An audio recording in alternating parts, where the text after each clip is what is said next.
interesting experience with what could be a shadow fae through a mirror. I wonder who called that on. And managed to stop Jackson, the Imperium, from dealing with said problems, but revealed a little bit about Kitty and where her origins are from, as Kitty was unaware. Additionally, the southern side of the mountains seems vastly different than a post-apocalyptic of the northern side of the mountains.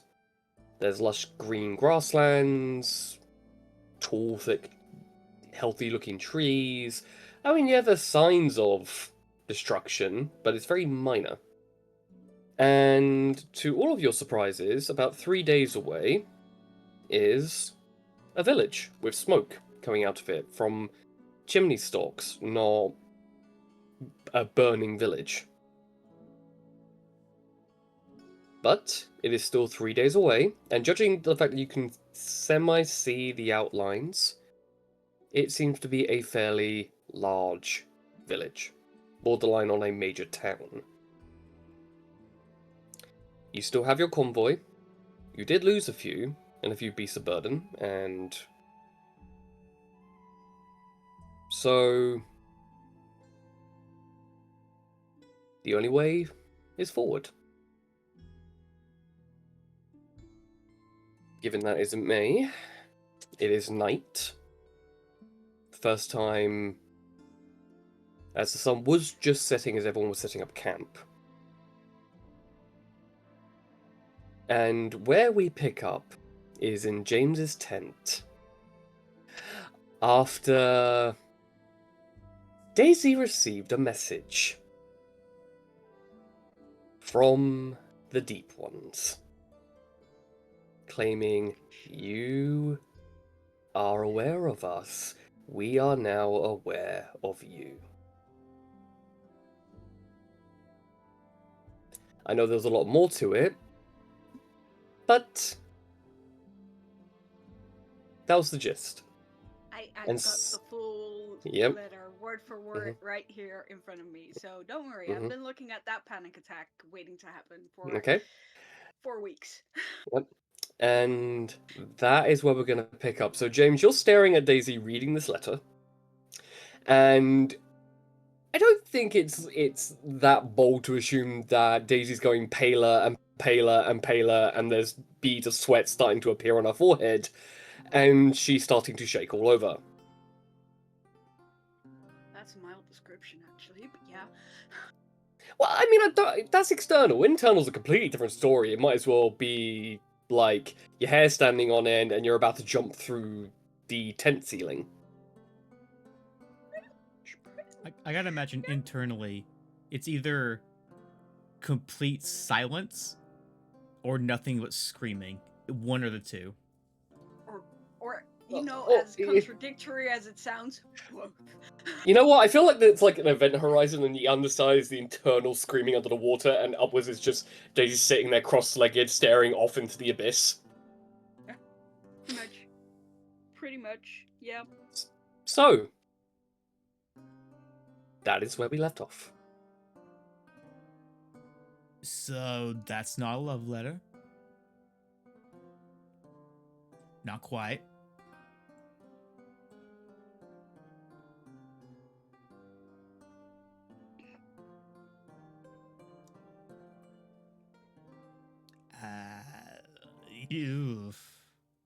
I'm gonna be honest, I don't know what to say right now. That's rough.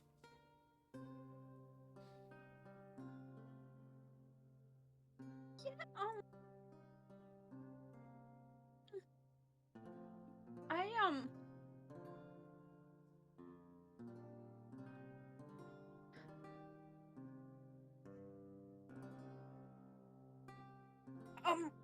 I I think I gotta go. If you're gonna throw up outside the tent.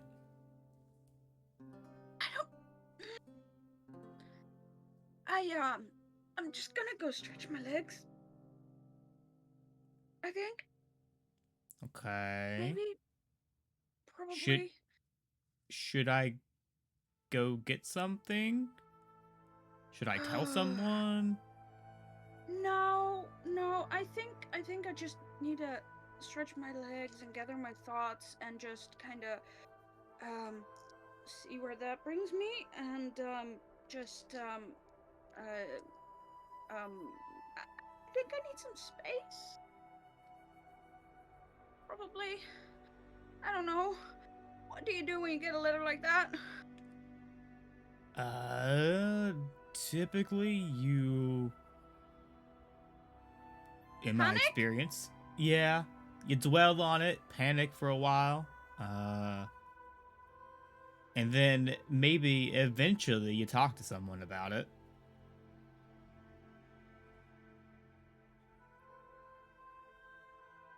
Right.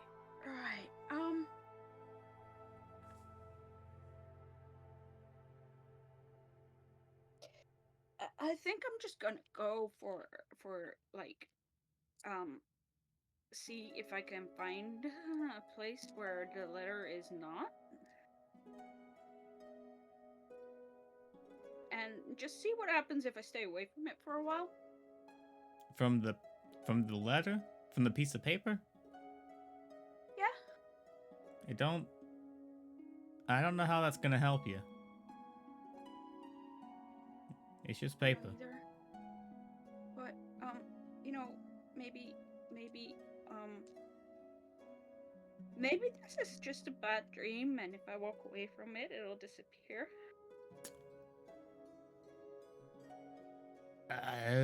Well, from experience, that doesn't work.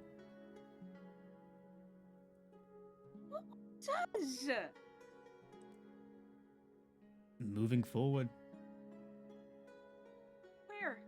There's nowhere to go. Did you not hear they're coming for me? I don't even know who they are, but they're coming for me, and so okay, so think. This entire time we have had something after us. You know, for the majority, it was that horde of undead things coming at us. But this isn't unusual to have something after us. It's not actually after us as a group, it's after me apparently, which is different, because if it's after the group, then that is a group thing, but this is a me thing. I'm the problem right now, and I think in honesty, breathe. I should just go and just be breathe. somewhere you're not. No, hey, chill. Okay. Do you want to buy? Listen. I have this necklace that prevents people from spying on you. They can't find you. They can't look at you. Do you want to borrow this? Well, you need that. I don't need it right now. You either need it or you don't. Why don't you need it anymore? Because the thing that might be coming after me, I might have an invitation to see them. So, kind of, I feel like they're not quite coming after me at this point. They're more just kind of waiting for me to come to them. Maybe. You, on the other hand, might need it. But what if they are kind of like inviting you to come over because they can't find you, and now that if you take that off, they can find you, and then they come right here, and then we've got like 2 problems coming at us instead of just the one, and... No, it won't. Well, no, it won't be 2 problems. The problem will just change. You see, it's different. It's a different problem now. The problem will still be coming after me. Oh, shit. Your problem, though, your problem is a direct threat. Mine's kind of a vagueness, And I feel like you could really benefit from it. No, you need to keep... I'm just gonna give this to you. And right now, neither of us are wearing this. So I recommend you put this on. How much of an idiot are you? Time's ticking. Put it on. 1, 2, 3. James. I'm not putting it back on. It's yours now. Put it on. Well, you're borrowing it. I'm not giving it to you, but What's the catch? I want it back eventually. That's the catch. That's how borrowing works. There's always a secondary catch.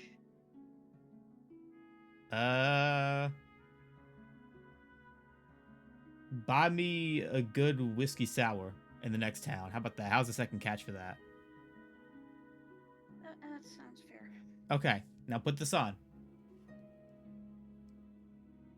It does take attunement, so it's going to take 30 minutes of awkward silence or just talking.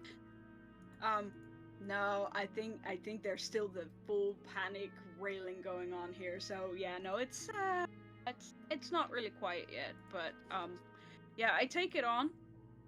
Mm-hmm. I take it and I put it on. And then I just kind of read the note again.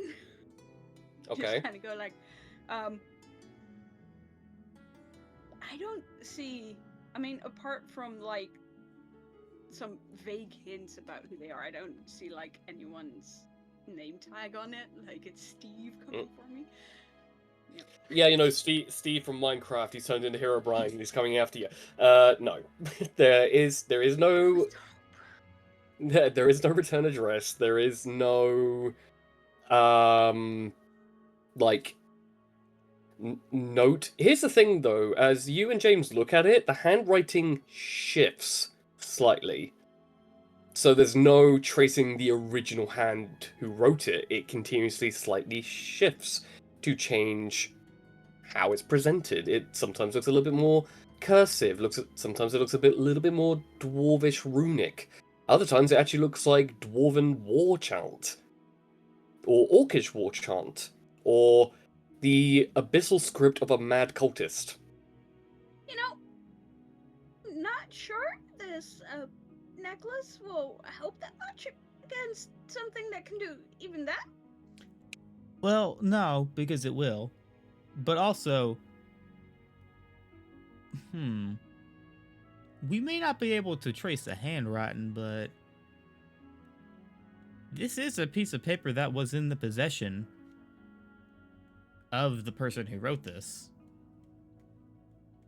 So if you know, we're protecting you from divination, but if we got a diviner of our own, they might be able to kind of look into that.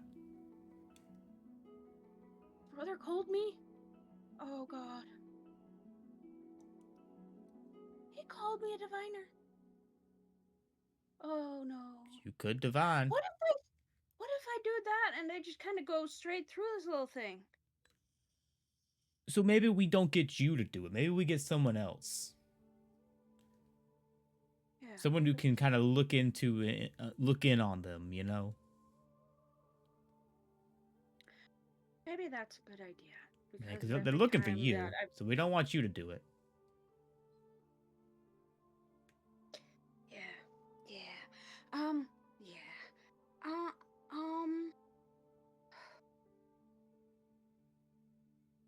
think I need to sleep or something. I think that's a good idea. But where? Your tents? That's where I always sleep. That's where they'll easily find me. Yeah, but you put the necklace on here, so this is your last known location. Not your tents. Yeah. But from here on out, it's going to be so rough to find the tent. That is 2 tents over. Okay. Maybe 3. So I'm gonna, now this is gonna sound crazy. You get your tents, and you move it a little bit. Now, I know that sounds insane, but it just might work.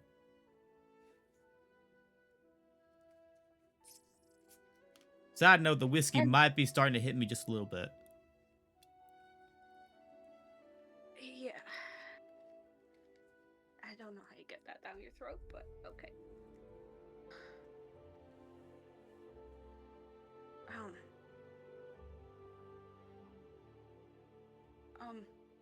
Yeah, I'm gonna just go for a walk for a little bit.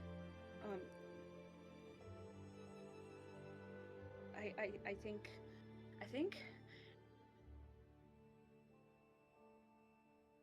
think I need to be, like, stretching my legs, walking it off, trying to, like, get my thinking brain back on, because right now I've got my panic brain, and if I move, if I walk, then maybe that'll help out a little bit. Sure. That makes Whoa. sense. Okay. Sleep well. Good night. All that. I'm gonna go. And I just very calmly walk out of the tent. And then 2 steps after I walk out of the tent, it's like you can hear a full-on sprint. Yeah, there's you break into a starting off. full sprint out of there. Yeah, it's like as fast as she can run. What direction are you And, running? Just so I'm like looking at the tent and seeing. It's probably straight line away from the entrance. She's not even, except for weaving through tents and the camp. Bob and It's weave, not. so it doesn't get Yeah, you. bob and weave, jump over whatever's in the way. But it's like a fairly straight line, just straight out. She's not like turning or running around the tent or anything. She's just like booking it in the first direction that her face is facing. Okay. And I'll So? run until I'm almost puking up my lungs, basically.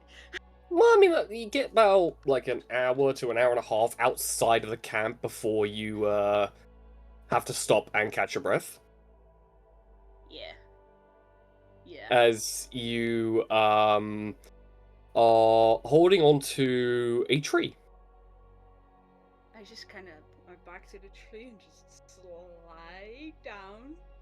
And with catching my breath, I start hyperventilating again and just kind of like panicking still, because to be honest, what I was doing wasn't just stretching my legs to get my thinking brain back on, it was fleeing. Yep.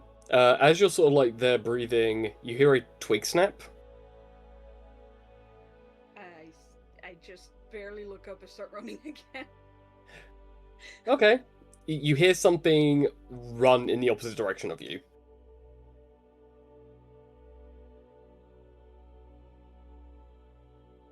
And as you stop to turn to see what it is, saying I'm fine, I'm fine, I'm fine, you don't see anything on the ground, and as you look up, you see a monkey.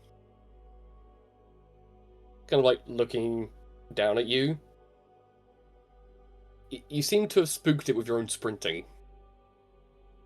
And it looks like a capuchin monkey. Aww.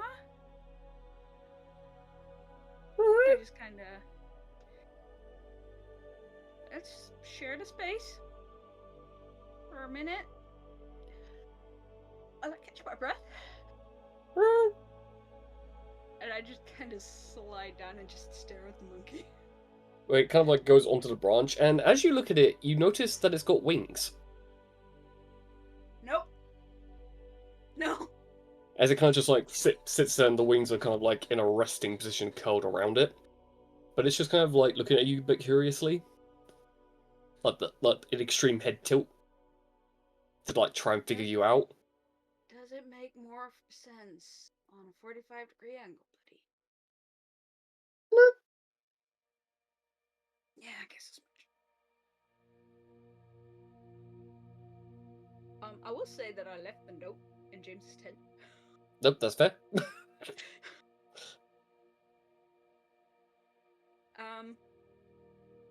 And I'll just sit there for a long time, just trying to get back to way back in time for myself, and just getting back to that space where once being in forest just was meant calm, quiet, peace, and just being on my own, just remembering what it feels like to be on my own and how I used to love it. Okay. Just kind of sitting there and bringing back that feeling so that I can just kind of hopefully fully calm down.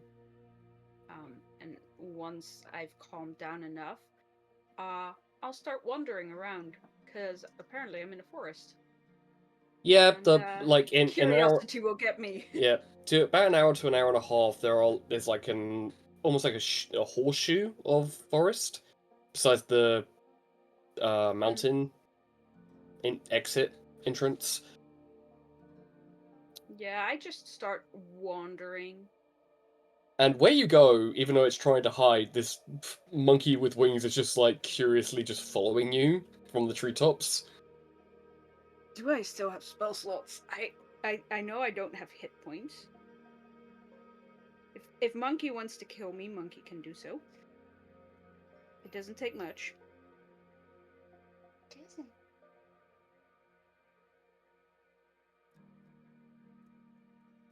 Oh god. This Yes, is Yaya. working really fast. Yaya would have been drawn to the attention of a certain somebody's panic attack in the tent, Right. and she would be sort of like flying after Daisy just to keep an eye on her because she worries about her mental state at sometimes, Okay. being scared. So she's going to be high in the air, but she's just going to keep an eye on where she's going and make sure she's safe. So Yep. I mean, you Yeah, also I you do also still have a see spell slot. yeah, you also see the flying monkey, who's just like cautiously keeping like a good 35 to 40 distance away from Daisy, but still like maintaining a 40 to 45 like distant reach between the two. Yeah. At some point, I will cast Speak with Animals. Because a monkey following me is sus.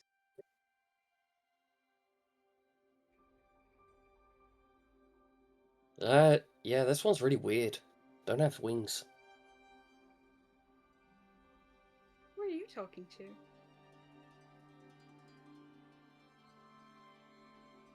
Kind of like slides. It's like behind a tree trunk. That's what I thought.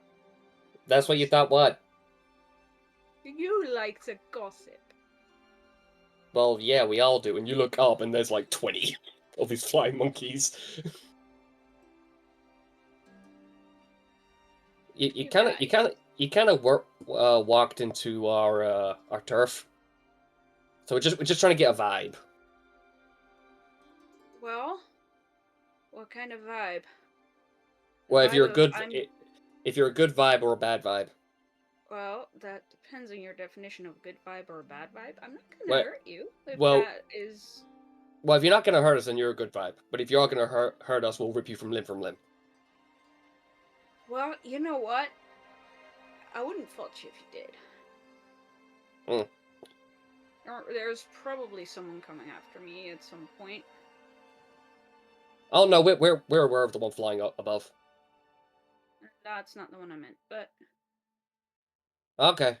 Good vibe, bad vibe. I'm gonna go there. Probably bad vibe. One up there Oh, is dubious vibe. I'll say. When you what does say that it mean? now. Means not good, not bad. Okay, why'd you have horns? They're antlers. Have you not Okay, seen the hair? why'd you have antlers? I don't know. They kind of just grew. Oh, you should get checked for that. I'm pretty sure it's normal, kind of, for at least for What does that me. mean? It's not. What does what mean? That word, the normal word. Um, means that it's not weird. And what's that mean? You called me weird just now. Oh, Because I don't have wings. I can confirm that she's not a Zinchi. A what? A Zinchi. What's that? Well, that's us. Alright. I am very much not. No, we can tell that you don't have any hair.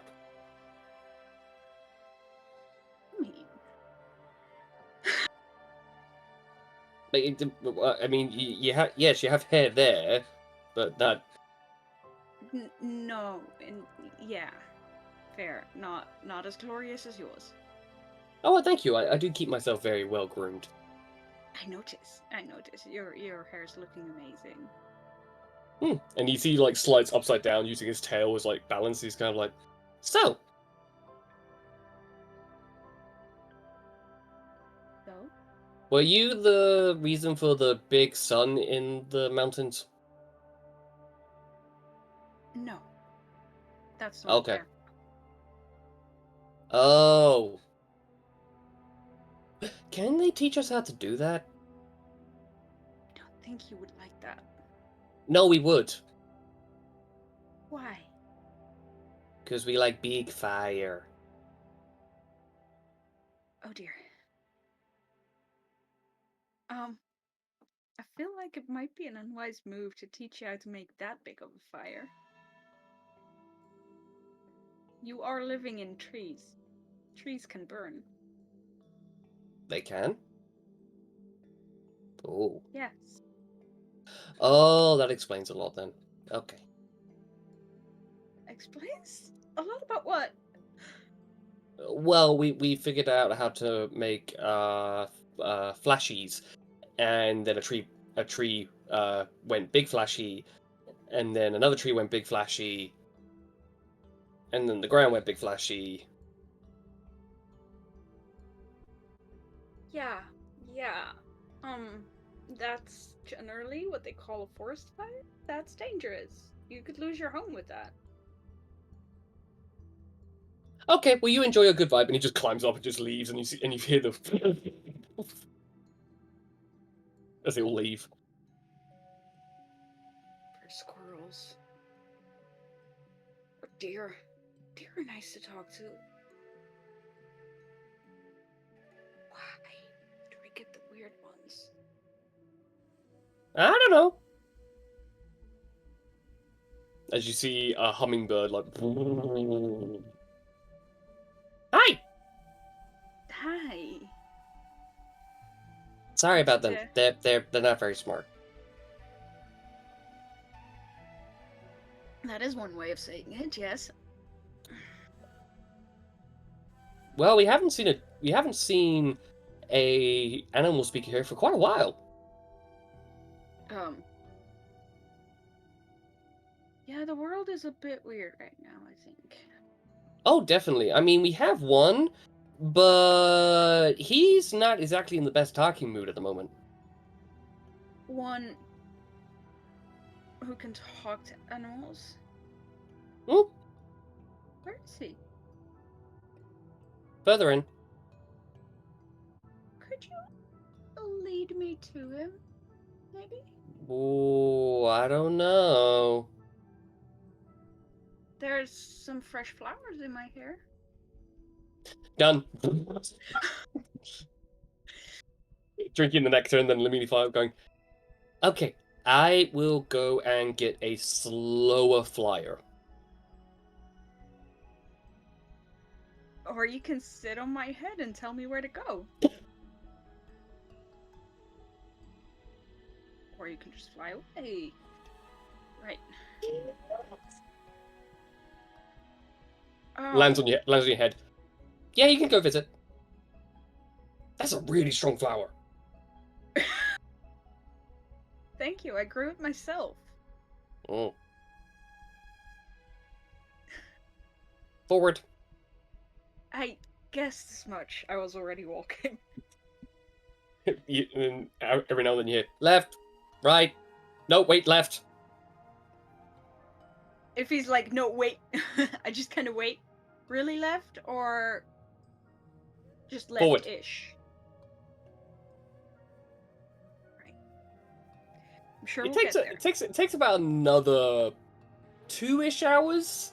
It's getting very close to like late night at this point in time, and the stars are starting to show. But you find one of the thickest and largest trees you've ever seen. Like, you can't see the top part of the tree. Like, it just keeps going and going and going.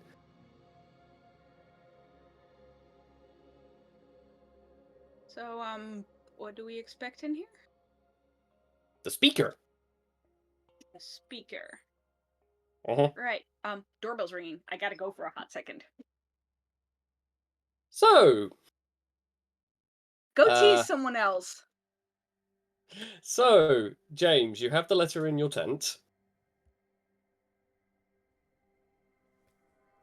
I mean, after seeing her just sprint out, she'll be fine. Sometimes you just Fair. gotta run.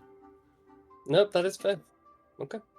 And I know from experience when you're having a bad time that just running and exhausting yourself helps. She's quite the runner, isn't she? Yeah, she's pretty fast. You don't see anything right now. Oh, shit. You know, it took a while. It took a while for me to find you. Immediately, huh? You didn't even. I couldn't even get a good night's sleep in before this. Okay. Well, sadly not. But I have brought a summons, and coming out of the shadows, you see a shadow demon. Okay. And As what it like exactly- as it slithers up to be taller than you. I'm not a very tall man, so you're not that. I'm used to this kind of back and Oh forth. no, I prefer to being up high. Okay. Well, it is a tent, so you need to be careful. Oh, I'll just be able to phase right through it. It's not a problem. But he produces a letter. All right, sure. Do you read it? Yeah, I'll read it. Dear Mr. Burton, you have been summoned on complacency and negligence of your Horizon Walker duties to one Lord Asmodeus of the Void Halls.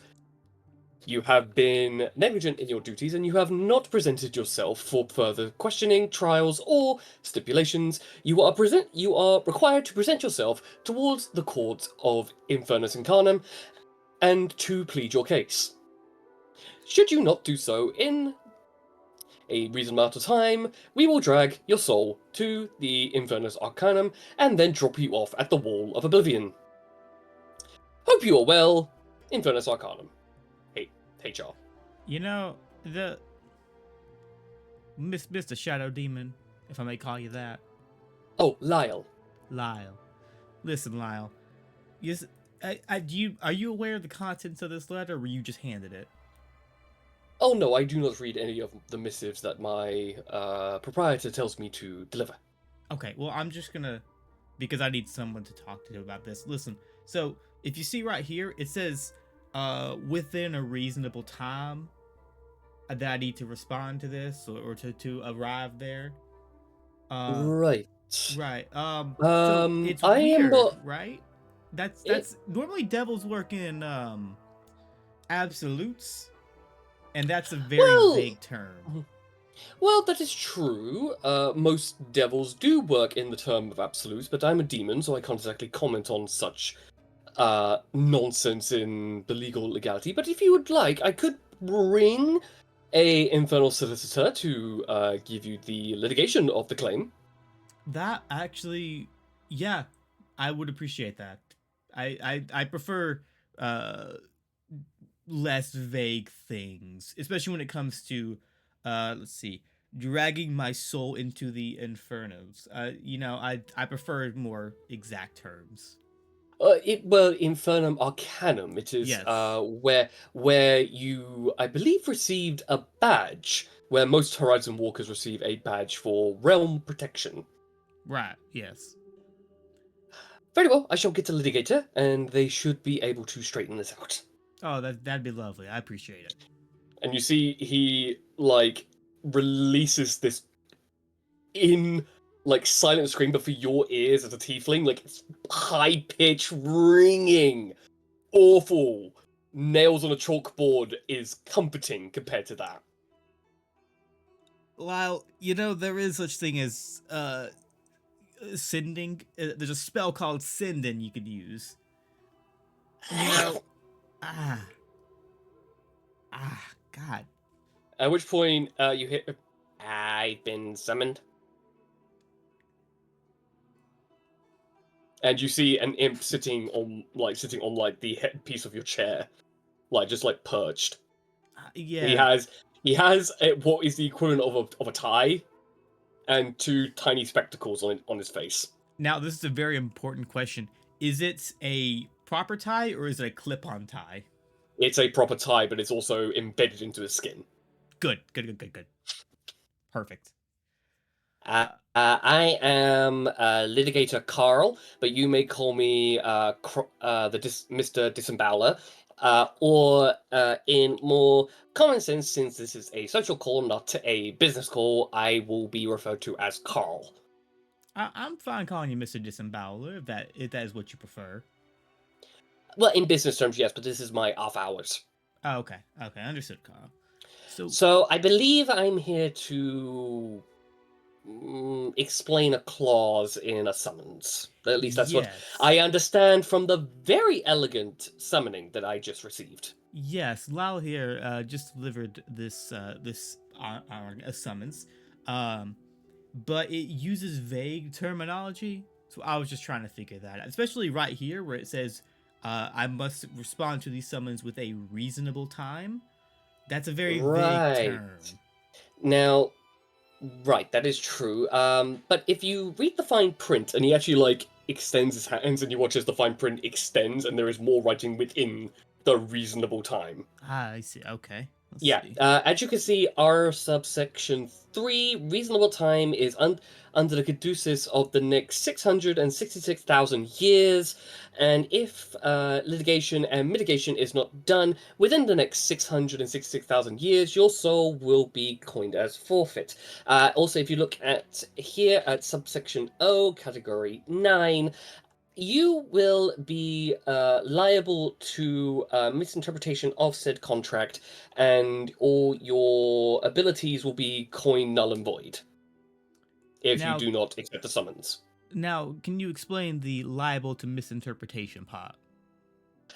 Right, the clause of liable misinterpretation is that if you believe that the claim that is put in front of you, subsection J, category 5-O, there will be the clause of misinterpretation. Misinterpretation essentially means that if your contractor is under the impression that you've done wrong, but you are under the impression that you have not, then the misinterpretation can actually be legalized and put into question, which would then put the administrator, the one who signed your contract.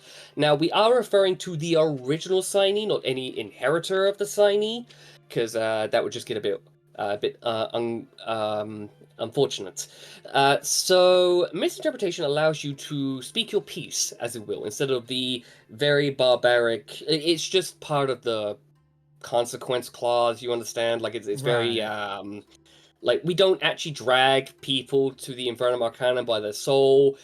We do send a handler and his hound to commandeer your physical body. A bounty hunter, I understand that. Well, no, not a bounty hunter. A bounty hunter is a mortal term. The handler and their dog is a very high-level devil that with a slew of hellhounds that would have your scent for eternity, and their whole entire goal is to take you quietly or drag you in pieces, and then we rebuild you. Okay. So yeah, you can understand that. I mean, we are ourselves. Yes, we land on the more evil side of things, but we do have our laws, and we do follow them to the most extending circumstance. But obviously, some people will try to make loopholes, and if you don't read the fine print, then it can bring up the misinterpretation law, which is why the clause is there for a reason. Now, is this misinterpretation clause standard in all documents? Oh yeah, the misinterpretation clause is a very serious clause. It's what we agreed to with the Celestials when we agreed to not invade the material plane. But right now, and you didn't hear this from me, but some people are trying to break that clause because we've heard that the gods and all the celestials are asleep. And you see Lyle just standing there, like, eyes wide, mouth agape, wondering why the fuck is this him talking? That is interesting, Carl. That's Yeah, I know, wow. right? And literally, he looks at Lyle. I'm on my off hours. You called me here. He's got you there, Lyle. Yeah, I am under no obligation to hold my tongue. Mm, Quite literally, he literally rips his own tongue out. Huh? that's a neat trick. Would you like a tongue? Sure, yeah. I actually have a friend who would very much appreciate Nymph's tongue. Oh, I can quite imagine. That's actually extremely valuable, you know, and it's also a delicacy in certain realms. Oh, let me actually prepare this then properly. I'm just gonna like wrap it up in a cloth properly and like store it. I might recommend some sulfurous ash and potentially a little bit of sage, and put it on a grill, and Ooh, it tastes delicious. I I've tried will it myself. try that. Oh, I gotta try that. That sounds delicious. It is very delicious. It's, you know, you top marks. You can't go wrong with it. And I just also wanted to ask, because you mentioned uh, with the misinterpretation clause, how it can cause issue with inherited contracts, right? Yes, the original contract, of which if I'm not mistaken, and you see he actually like scrolls up because it's all zoomed in right now, and he scrolls up going, your contract is owned by the. Oh, Exactly. your contract was originally owned by Una the matron of the Abyssal Halls. Yes. Oh, I really wish that this was brought to me in my business hours. Oh dear. Okay, and your new inheritor is one. Oh boy. Yes. Yeah. Yeah. I am so gonna get flayed for this. So you are one James Burton, if I'm not mistaken. That's correct. Yes. Okay, your name has gotten around in the High Infernum Arcanum HR department. Oh, this is signed by the. Okay, so this makes a lot of sense now. Right. So I'm gonna be completely honest. This doesn't look good for you. Fair. I'm also going to be 100% honest with you. If you need a litigator, I am available. That I do appreciate that, Carl. That's very lovely to hear. That's very nice. My payments are very minuscule. Tears of the Innocent, Blood of a Saint. Or my favorite one is chocolate. That's usually a good go-to. Okay. But I will say this. The good thing is that I can confirm that with Una's name still on this contract, it means that she is still alive, which means you can still re-invoke your contract to her or invoke a new contract. Now that new contract, would it have to be with That her or with her that would present? have that would have to be with her present, as Okay. she would need to be the signer to erase the original contract, and you would need the inheritor to also erase the inherited contract, so you would need both of them in the exact same room in order to have that. But that actually comes underneath like scrolls, and you see that this letter's now getting much larger, like it's actually starting to like roll So out. much goddamn fine print in this shit. Yeah, it's like, well, if you see here, subsection Z, paragraph 3, dash O dash 1 dash and then you can see here on this this line here, to make a new contract, you need to try to convince either Celestial Archfey, Abyssal Demon Prince, Archdevil, or a very high-ranking one. Unfortunately, that's not me. Sorry, and it's not Lyle. I do also apologize. He's just a messenger boy. I Hey, understand. Lyle, it's okay. Hey, everyone plays a part in this world. what? What? Delivering messages is very important, Lyle. It really is. And you're I doing a made wonderful job. I made an employee of the Abyss this month. That's awesome, Lyle. What'd you get for it? A mug. That's unfortunate. I'm sorry. I mean, we had Abyssal chicken pizza. That's something. But did you ask for the abyssal chicken pizza, or was it just like a for everyone kind of thing? It was for everyone kind of thing. Yeah. Hmm. I'm sorry about that, Lyle. It's okay. At which point Carl goes. Oh, sorry. Yes, Carl. This subsection particularly proclaims to effectively a summoning portal that would allow you to go through administration window shopping, as it were, in immortal terms. It would allow you to have 1 to 2 minutes of talking to various different individuals who might be interested in this contract. The thing is, though, I'm gonna be completely honest with this, as he jettisons and the thing goes back into its original, like, size.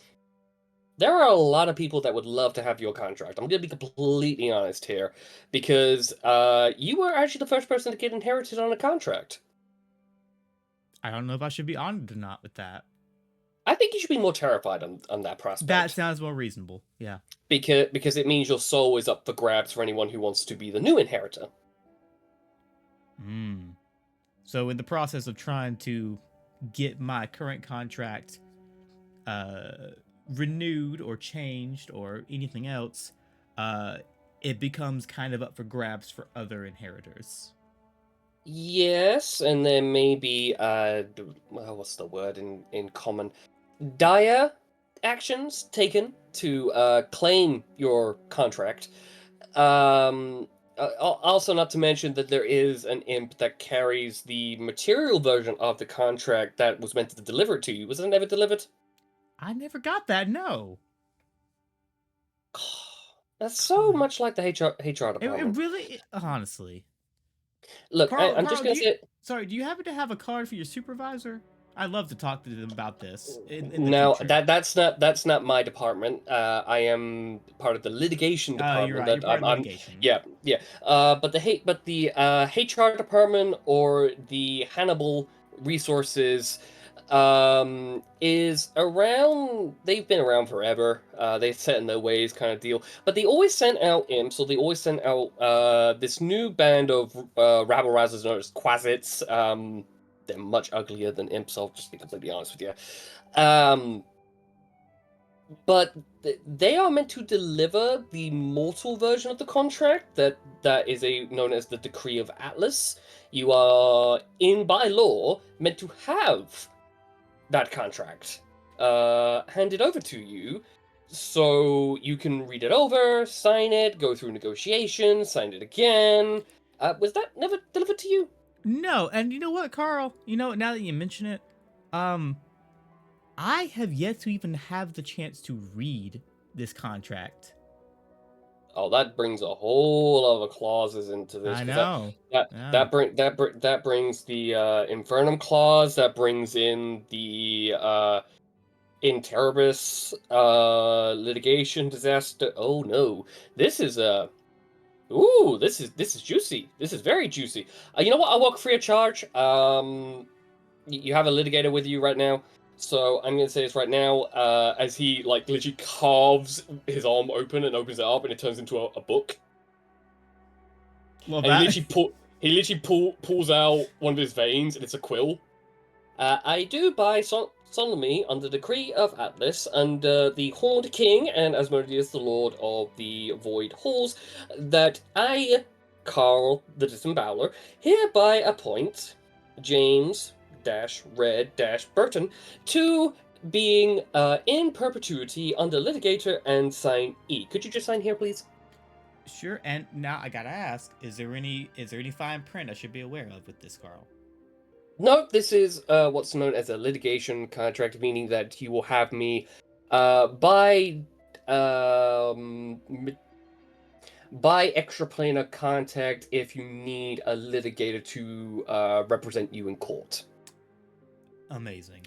That's Because amazing. if we win this, effectively that puts me at the highest high ranking in the litigation system. That sounds good for you, Carl.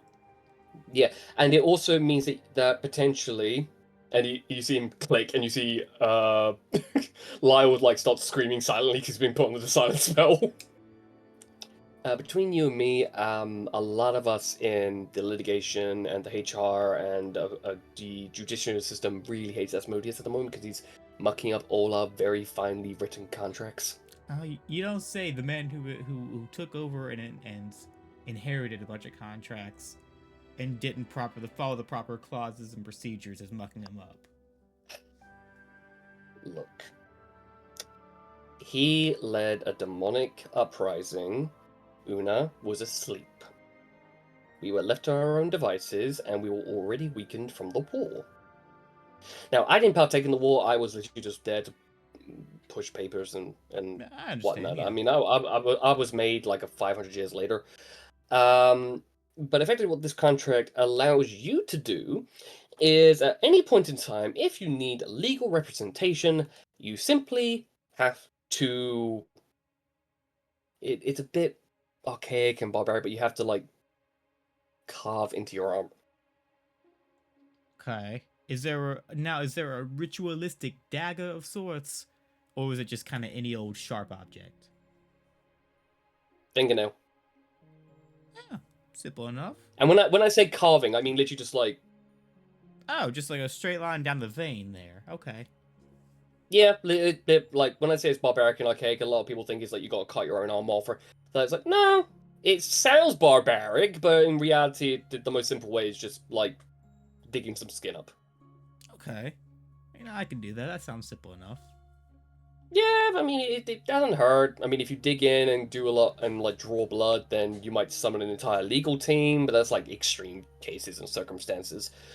That does draw into question: how deep does the cut need to be? Well, it depends on how many liquidators you need to represent you. Now, bear in mind, if it's in a mortal court and 5 of us turn up, there may be a incursion clause that comes under that we have to file the paperwork for first. Right. Okay. However, in extraplanar courts or extraplanar litigation services, we can just pop up. Okay. I mean, It's mainly just on this plane that has all of the clause and the restrictions and the red tape. I mean, for very good reasons, Right, but right. it's just there. No, so if you could just sign here, I'm gonna start signing it. And just, I don't even really need 5 litigators. I just need you, Carl. You're doing a great job.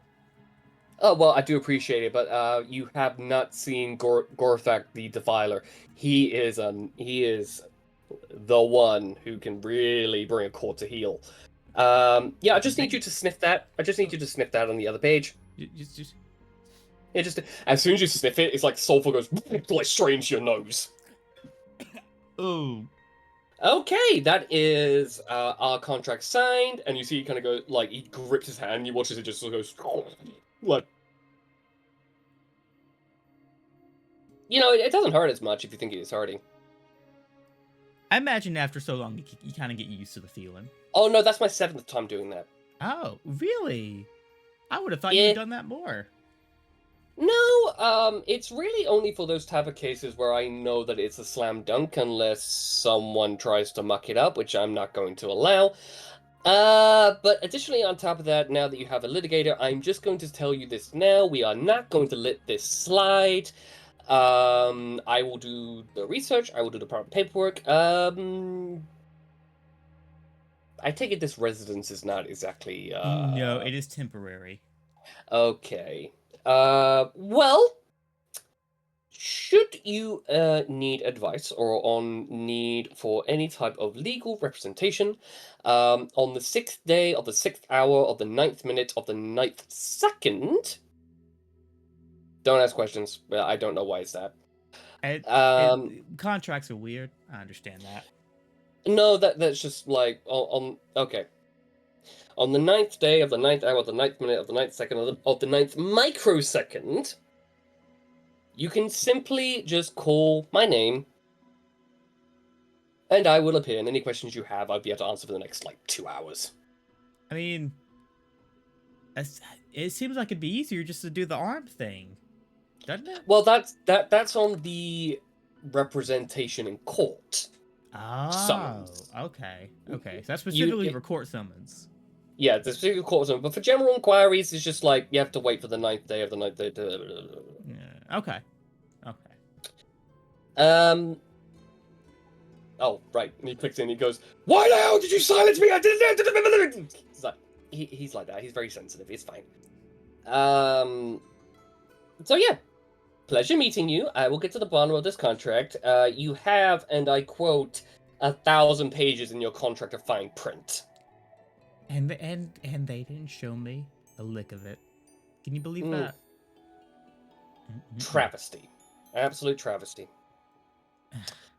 Well, I do Anyway. appreciate everything you've done for me, Carl. Oh, of course! Now, I will state that I'm available for any other person that requires legal representation when it comes to extraplanar problems, end-of-the-world crises, casualty lists, siphoning souls out of people. No, I multitask. I do a lot around the company. Do you have a business card? I do have a business card, and he literally like pulls it out from his jugular and just hands it to you. That's wonderful. I'm definitely gonna keep on to this, because not just Well, I've got this for someone I need for my court needs. But if I know someone that needs help with that, or any of your other multifaceted aspects, got the card. Yeah, I also do trade. I'm in the trading business. Oh, okay. I take care of skeletal stocks and the like. So yeah, I multitask. That's amazing, Carl. It really is. Well, I mean, you gotta have hobbies. You do. You really do. Yeah. Well, I look forward to working with you further. Lyle, if you have anywhere else to be, it's like, oh shit, yeah, and he literally like just disappears into shadow. I was gonna give him a tip. Oh no, no, he doesn't need tips. Yeah, but he got a mug for getting the it's just it's not good. It's the new Asmodeus policy. Una would have given him a plane to rip and tear people out of. I have my disagreements with Una. I really do. I mean, she did a lot. We're aware of the trickery that she did with your particular contract. We are aware, but we also are aware where you are at fault as well. When it came to making a few minor mistakes of not understanding contract law and contract deals. We are aware of that. Yes. But be that as it may, she's a whole lot better than this Asmodeus guy. She really is. I know. He forced me to embed this tie in my chest. He did that? Yeah. I'm so sorry. I had a full suit. Why go to why just the tie? Why from the suit to just the tie? It's backwards. I don't know. Tell me about it. I look presentable. Now I have to show up court in my birthday suit. He's making you into a joke, Carl. He is.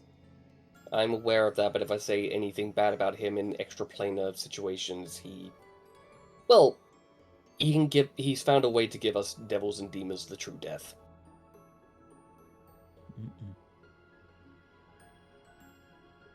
He only took over because Una was asleep, right? Yes, that is correct. It was under the tyrant clause, so it had legal say. Now, what would render a tyrant clause null and void? Oh, that would be under subsection 2 of the Regicide Bill. Interesting. Okay. I mean, that was portrayed in an Elven kingdom not too long ago when the entire Elven family got wiped out from existence. So that kind of portrayed into the Regicide Bill being legalized. Their blood was the one that signed the contract. I believe their son survived, and he's the holder of that contract. Otherwise, no soul can go into the afterlife. They're kind of stuck perpetually in his inner core, and the more he dies, the more pain they feel. So, the new bills come out all the time. I'm not privy to the ones that make the bill. Right. So I just tell people what the bills are like. I mean, also not to mention the displacement clause that came out after the conjunction that happened. That a lot of people got swapped in multiple different locations. So that happened, and that was a trickery of the Archfey, and then the disjunction clause came in, but by that time they had already shifted people's signatures to the planes that they were on. Now this just because this sounds like it'd be very interesting for a litigator. How do you handle a contract that's written so that the person who owns the contract can't die? Because that sounds very interesting. Well, it usually comes under contingency subsection 8, paragraph 3, where the holder of the contract cannot die under eternity due to some external factors. And one of them could be if the contract was not complete enough, if the signing was forced, if there was forgery, if there was trickery, if a loophole was found within the contract. Not to mention, a lot of contracts that are signed in that way are usually signed by undead, primarily liches and the like. They actually have a way to read the fine print and still be able to get a win. Wow. Now, how would you get the Now, assuming that the contract's not just, on their person, is there a magical way of storing a contract like that?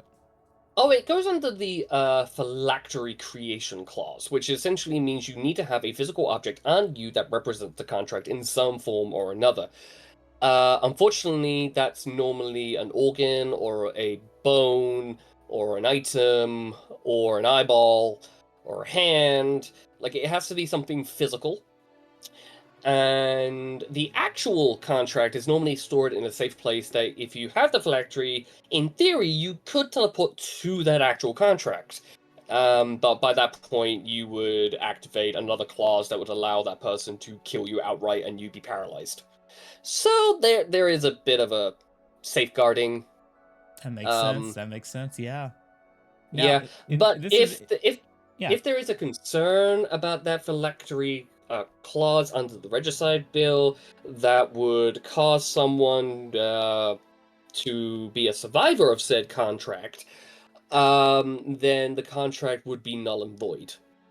Oh, so if a regicide contract was signed, but there was a survivor, that contract's null and void. Is that what you're saying? Yeah, that is true, and then that would activate the anomaly slight. And how would you go to bring this about? If you know this contract should be null and void, but it's still active, how would you get that finalized? Well, then it shouldn't be active. The anomaly slight should be activated, causing the contract to be null and void, causing everyone who was part of the regicide clause to basically come back to life. And if it were active? If it was active, then there is something that has happened to cause it to be in a halfway mark. Oh. So it's not fully null and void, therefore it's still fully active. Well, to an extent. I mean, there is a lot of litigations and all sorts that come under the legal terms when it comes to the phylactery clause. But if the anomaly slight is active at the same time that the regicide bill is active, then it can activate what's known as the delirium catastrophe. Now that sounds bad, Carl. It is. It's under subsection Z of all planar litigations signings. Effectively, what that does is that destroys the lattice work in complete. Wow. Huh. Well, this has just been very eye-opening, Carl. I do appreciate it. Well, of course. I mean, I am your litigator now, so it's my job to keep you informed at all times. And I'm gonna give you this little tidbit information because it seems like you're gonna really love this. I happen to know a survivor of that regicide. He goes from dark red to bright pink in like a second. Oh. Yeah. So you're asking these questions not for a hypothetical, but because it's actually been put into action. Yes, that is correct, Carl. Okay. Well, And it seems like you might be very interested in that bit of juiciness as well. Oh, I'm always in the mood to hear tea. Now, I'm obviously complete admin to signee confidentiality. Obviously, that comes under a very, very strict law.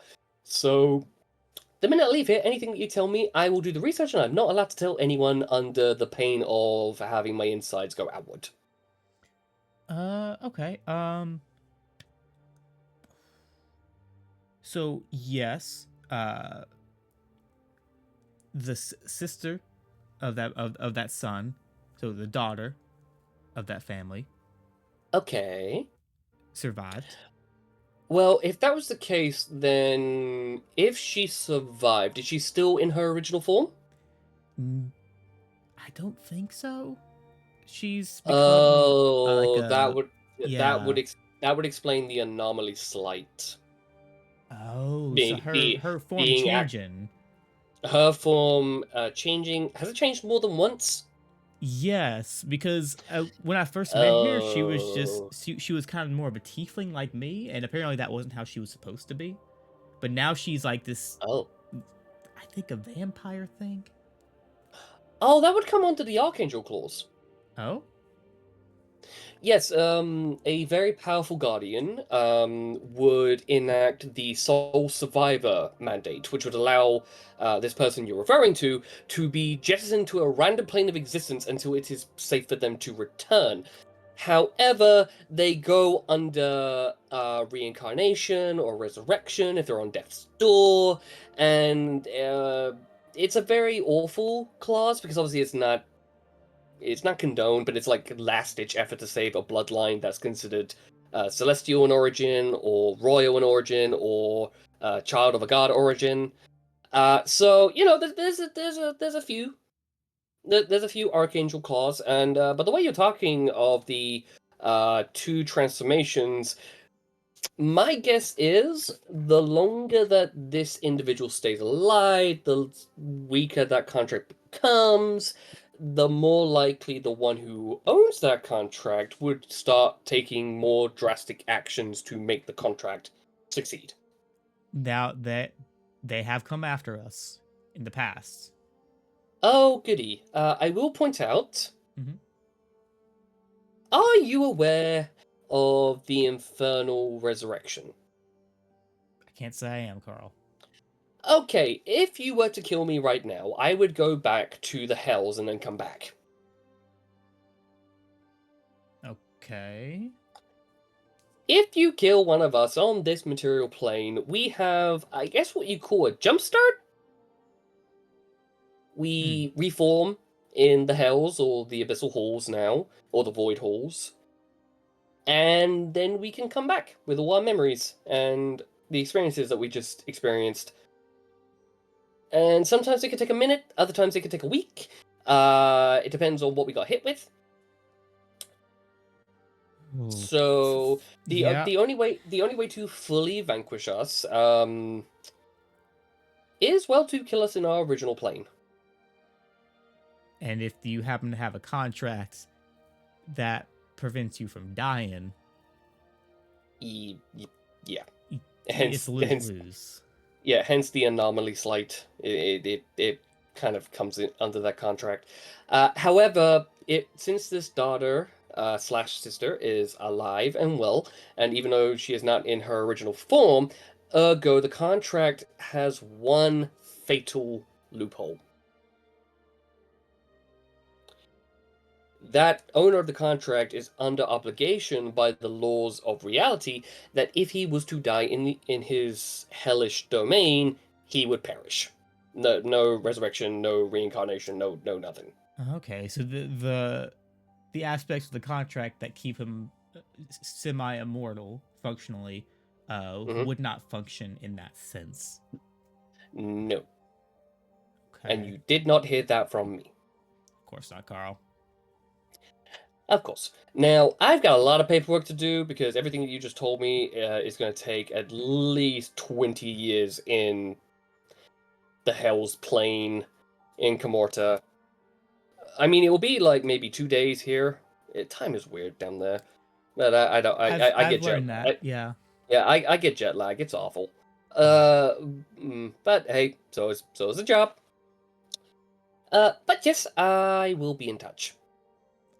I appreciate it, Carl. I really do. She disappears into a puff of smoke. Fuck. Shit.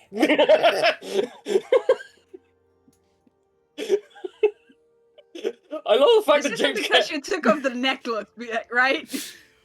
Yeah, this was immediately after you left because I took the necklace off. Yep. I got a summons. Y'all, And then immediately told you to not do that. But then it was like, hey, this is some vague language. He's like, oh, let me call a litigator. And that was Carl.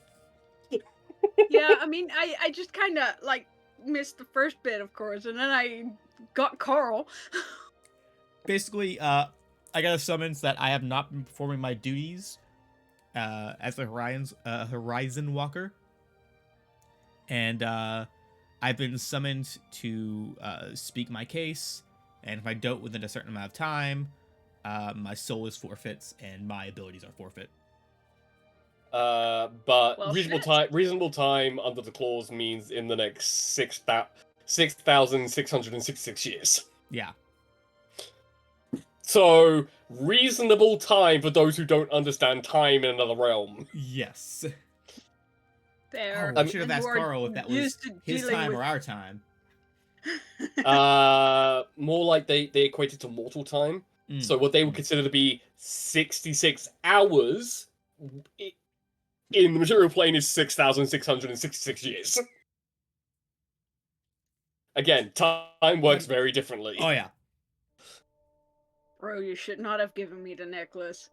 Oh, I got some good information, though, from it. There. I got some banger information from it. I mean, Yep. I was writing along with half of it, so... I'm gonna write this all down, all this information as much as I can remember, and just, like, save it for the morning to give to Yaya. Fair enough. Kitty. Yes. What are you doing right now? So Kitty went and did two things. The first thing Okay. she went and did is grabbed her glass staff. Okay. And then she goes to see Mason. Right. Okay. But before she goes to see him, she does something she's only done a couple other times in battle. And she stops ingesting all the signs of her aura. Okay. All the things that normally make Kitty a little bit high and a little bit more prone to saying inappropriate things in a serious situation, she gets rid of. Okay. And he might be one of the few people that has smelt that before. And she has an aura around her, so all her aura now smells of honey, and apples, and damson. I somebody will who like- say. To Yeah. somebody who likes to drink, they would smell mead and gin and cider. So there's a sweet, sweet aroma to it all. Okay. And she goes to see Mason. Right.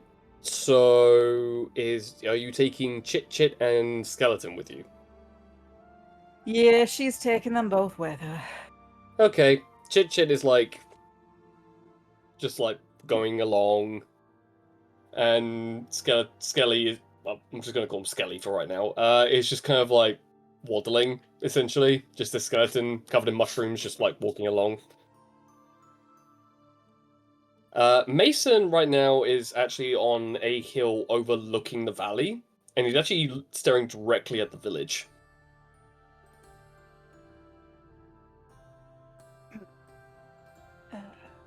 Mason? Hmm? I'm really sorry to bother you right now, No, but I've come in that's quite all. into That's some- cool. He gestured to some you to join him. I've come to some understanding that the further I go along in this craft, the longer one lives. And you are the only person I could think of to ask this question to. Roll an insight check.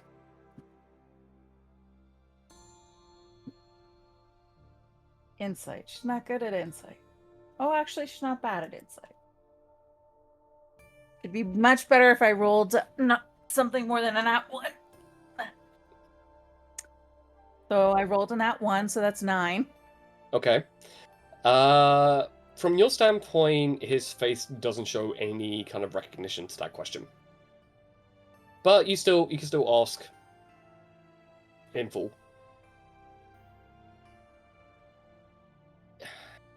That's a very complicated question. Yes, after a while, we of our circles start aging slowly after a certain amount of time.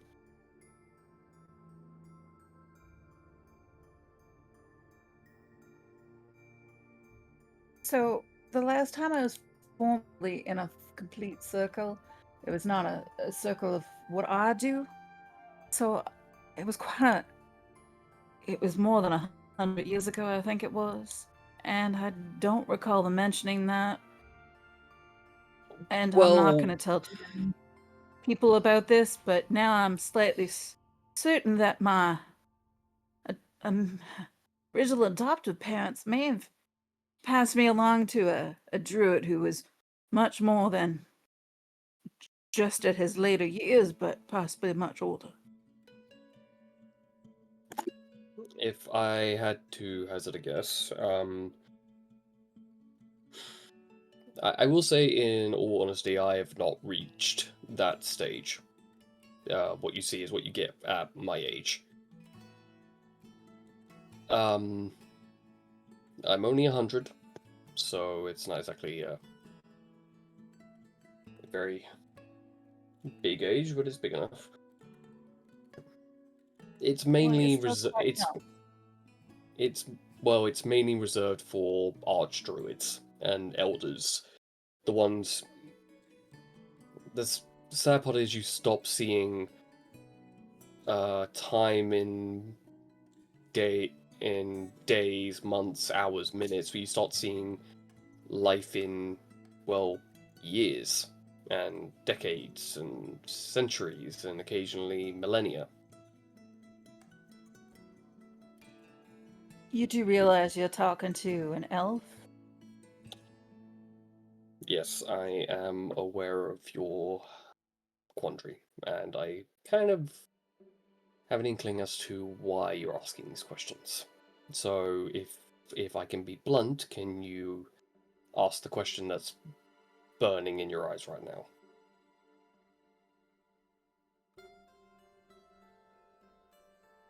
My life's going to be a lot longer than the moments that I'm having now, is it not? Yes. Merely a moment of my time. If I had to put it into perspective, most druids who aren't of an elvish lineage would be like this hill. Eventually it would grow into its hillside, but for elves, well, and he looks over to the mountains. It'd be more like that for an elf.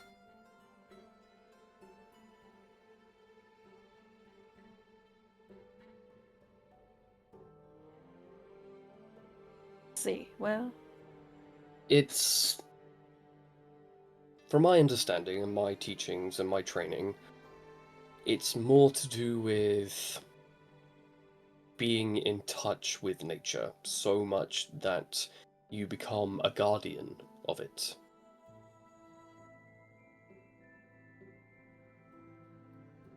I look over to the forests that I have left because of the wars. And I look to them. They're pretty, aren't they? They are. I'm actually quite happy to be sitting among green grass and tall brown oak oak and redwood trees.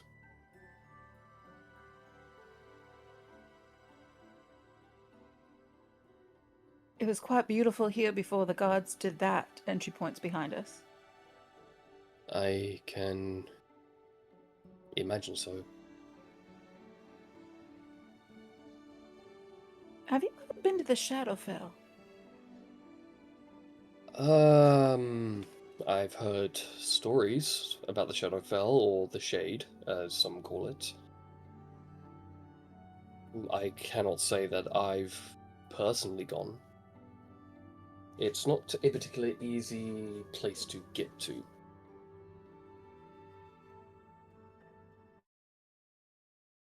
Well, the second reason I came to see you is actually... I'm real sorry about the loss of the members of your circle.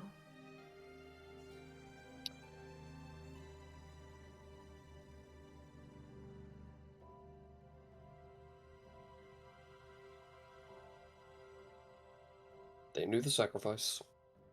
They knew what they were getting into. I'd be lying if I said I was hesitant to let them do what they wanted to do.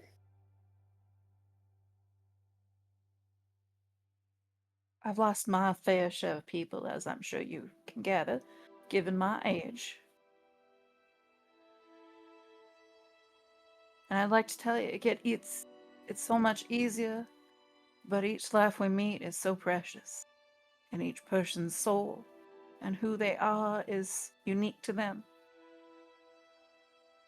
And each one of them is very special.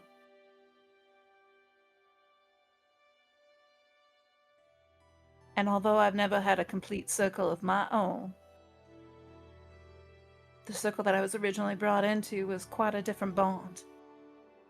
Not the bond of kin necessarily, but it's a bond.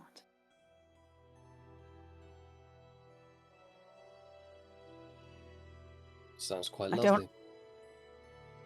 don't often offer this to you, and the fact that we're even having this conversation is probably slightly unusual for both of us. Yes, but stranger things have happened in a very short span of time. If you want to talk, I'm here and I'll listen. Don't tell anybody else that. They wouldn't believe you if you told them. Well, no one believed me if I'm offering you the exact same.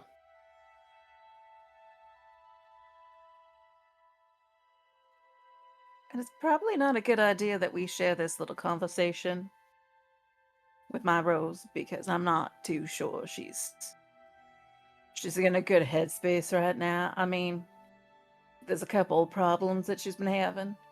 I mean, she told me to stop experimenting, so I've not written any more spells that can do things. It's the last time I woke up some gods.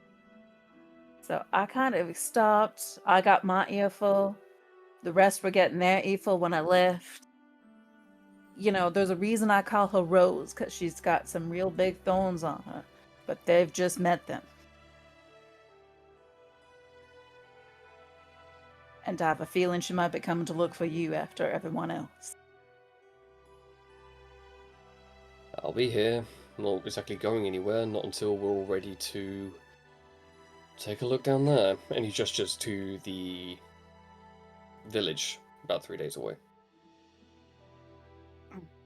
I'm more curious as to why this place looks like it hasn't been ravaged and ransacked. I look over to the village. Do I recognize it?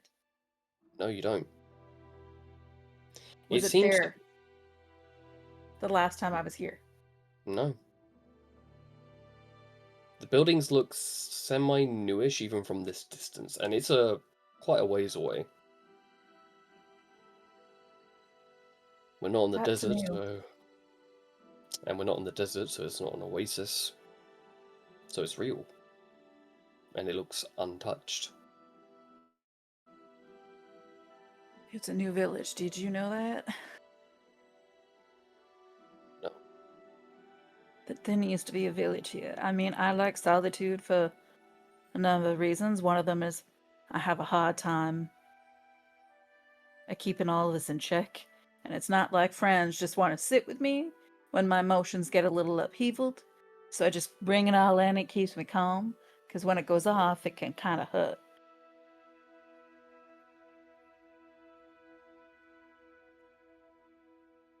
I don't think a lot of people like when I like do a little bit of tickle into the brain with this type of thing.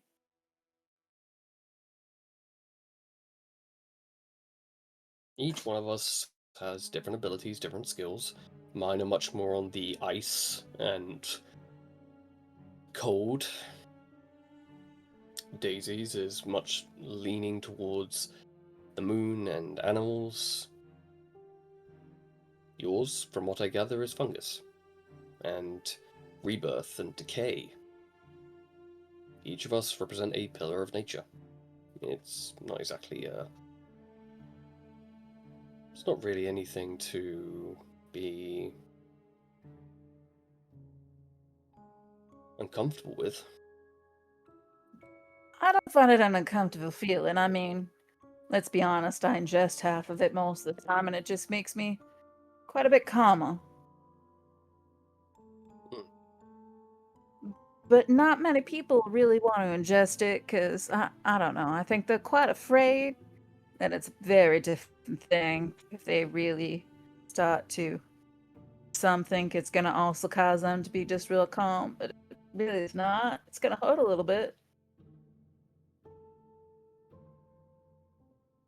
Well, I guess that's to each their own, really.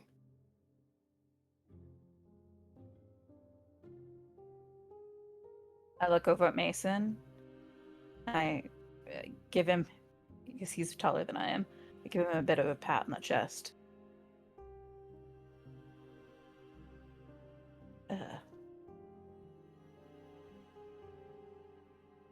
It'll be okay. I hope so. Do you want a silent companion for a little while? I got Chin Chin now, and then I got Chin Chin's brother over there, and then George can stay with you, but George kind of needs to be fed on a regular basis. And I bring out the set of keys, and I find some grass and stuff to feed George. As you go nearer, the eyes open slightly and see the grass, and he's like, just not hissing at it. Oh.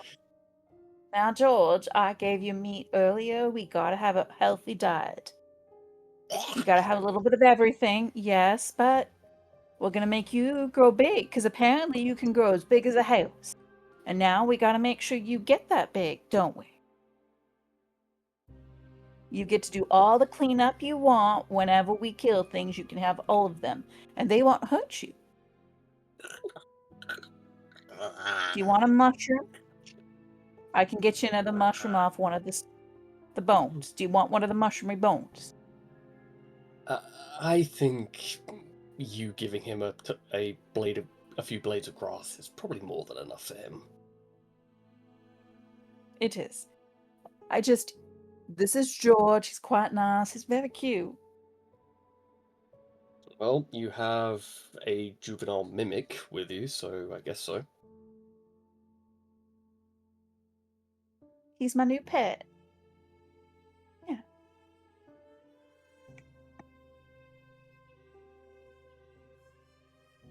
Well, you do know how to pick up a few interesting individuals. I quite do. I mean, the fact that I met Daisy in the middle of nowhere and she was a horse. I have heard that story. Put my keys back on my side. Well, I better go find James, because I gotta ask him how I actually get in touch with that angel that he and I met. See if he knows. Because I think that angel might be the only one that can deal with when I'm serious. And actually, yeah. Anyways, I have a really good time. And just remember, things come in circles. There's a reason we're all part of one. And everybody's going to be going through the rebirth soon. We'll see. trust. I trust you. I trust Daisy. James, I trust on every other day. The Aya I'm still getting to know. But none of you have given me reason to not trust you. They're both very different individuals, but I mean, I'm not the most sane individual half the time, so it's quite fun. So as you leave Mason to his quiet contemplation and go and find James, you get the strong smell of sulfur coming out of his tent. Oh, I keep my aura out, so James will, for the first time ever, smell my full aura. So, James, the smell of sulfur that's blocked in your nose gets eroded away by the sweet smell of honey and mead.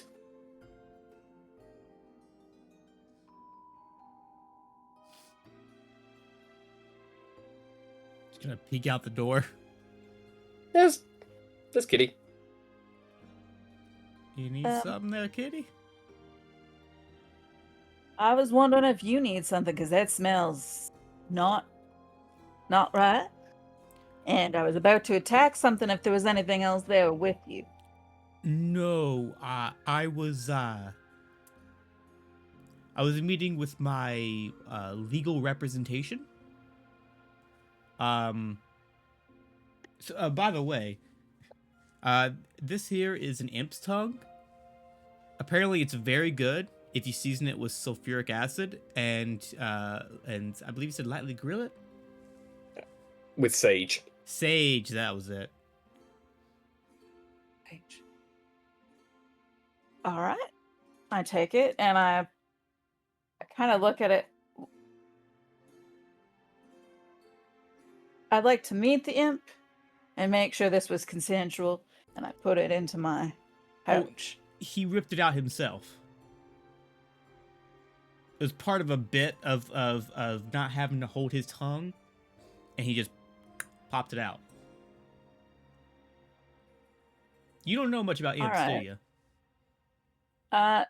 No, I don't. I am not.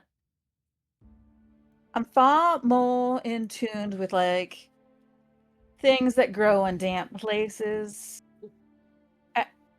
And well, I'm better with things like what you're smelling now, because I'm sorry I've never come to you quite 100% as myself.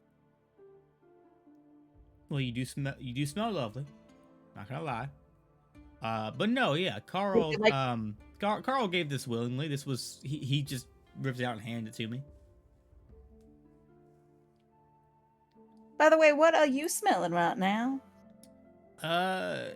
It's like honey and mead. Well, that's interesting. I kind of figured. Did you want to know why?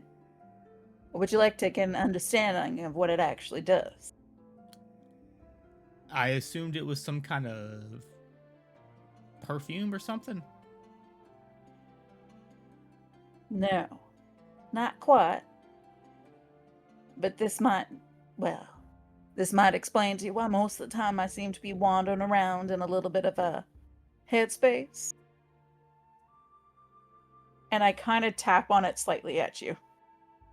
Because she's like, she knows you enough. She taps on it, so you get a little bit of that necrotic energy pushed at you. I'm not hitting you enough with damage yet, but I just kind of tap. It's a bit of a weird feeling to go from the sweet nectar of honey and mead to the absolutely detritus of rotting flesh and like acidic bile. I was gonna say it And probably then goes to that like sickly sweet mold smell. Yeah. So it goes to that, and then if Kitty turns it back, it goes back to the honey and mead smell.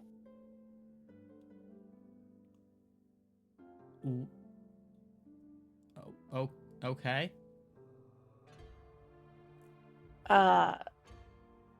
When I'm concentrating on just one thing, this often goes off and hits people around me. I've So accidentally okay. attacked Daisy a couple of times by it Okay. So yeah, over don't the be years around that you when you're doing this thing. Okay. well, it's just there's a reason most of the time I seem to be quite involved in other things because I'm trying not to hurt anyone. So you're concentrating on keeping this whole thing contained.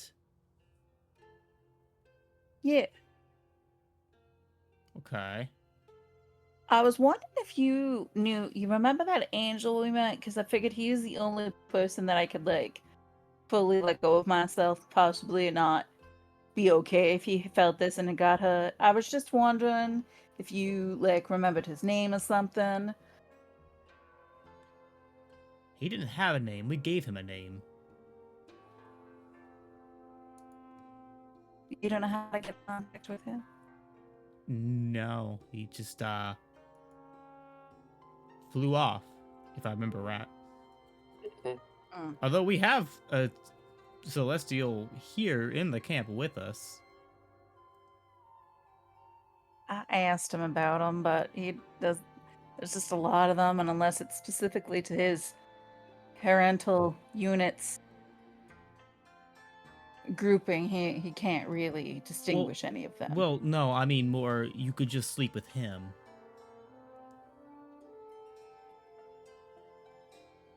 Kind of felt like he was older than my first husband, and I didn't sleep with him either.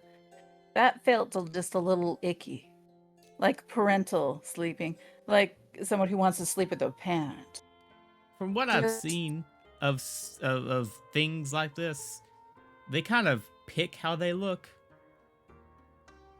I think he's just looking that way. I suppose. Sweet home Alabama.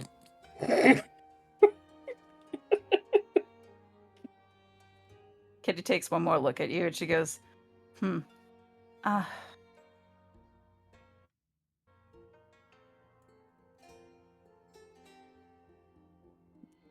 Do imps and other creatures from those areas just appear to you occasionally? Is this just a thing? Well, not usually. This was in reference to a court summons. That's why they came. But not usually, no. I wished I'd already calmed down and taken in this ore before I talked to you. Darling, what are you telling me is that you had a court summons? Yes, but I have 6,666 years to respond.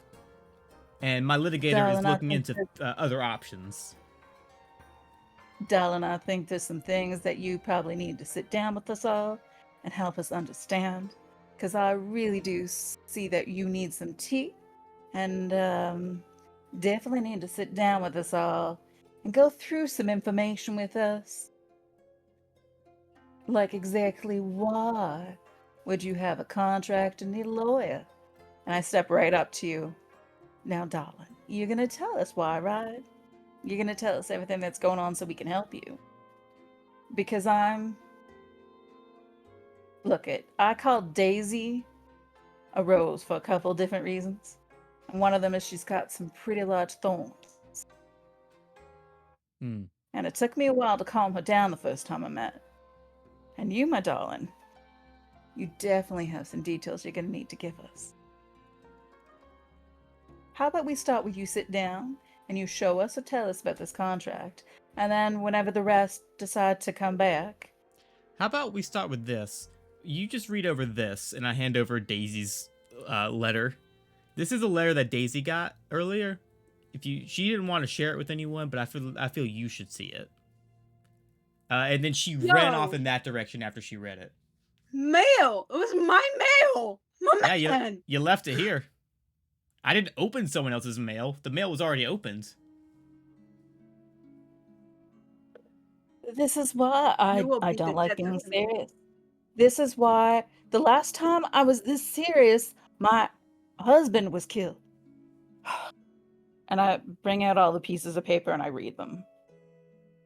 Right, so Daisy, when you're able to, you might need to send that over to Kitty. Not right now, but probably after the session, just so um just well, to be fair, speaking of which, Yaya and Kitty.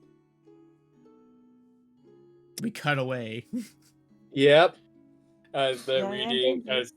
as they're reading as Kitty's reading that letter, Yep, and I'm just kind of yep. sitting back. Yeah, Yaya and Daisy. So, Yaya, you come face to face with one of the largest trees you've ever seen in your entire life that's literally just comes out of the clouds.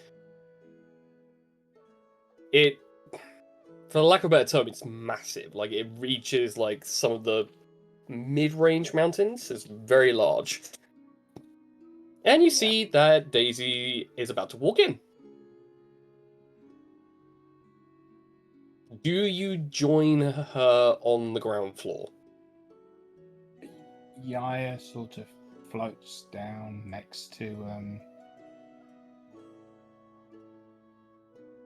Daisy, just sort of looks across at Daisy and just sort of like nods in a I've got you. I'm here for you. Is this your And friend? then She's pretty. Okay, question for the DM: how does it sound when I do speak with animals? Do I speak normal human, or do I chirp like a bird, or? It literally, like, you mimic how they sound. Alright. So Alright. to Yaya, when you talk to this hummingbird, it literally sounds like a like the literal flapping of the wings. And some small chirps in between there somewhere. Yep. Yeah. Alright. Mhm. Cool. Well, I mean, we all already agreed that I was practically insane. So I just kind of answer the hummingbird and just go like, in a way, kind of, maybe. Okay, well, the door's open, and as both of you look up, there is now an opening in this tree. That And I wasn't there just kind of before. go like, you're not wrong though. She is pretty. Mhm. Very pretty. Yeah. The speaker awaits. Just goes inside. I bet your love just branches on my head. I kind of ignore Yaya and just go in. Okay. Yaya just sort of like follows behind us, slightly behind and slightly to the right, and she's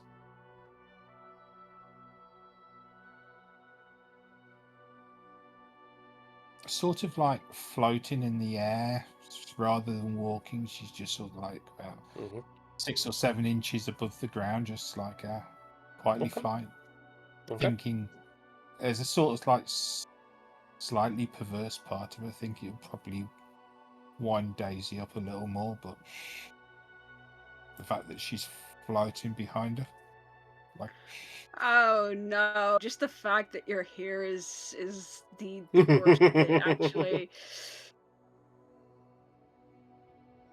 Bitch. Look at these two. Look at these two friends. Acquaintances.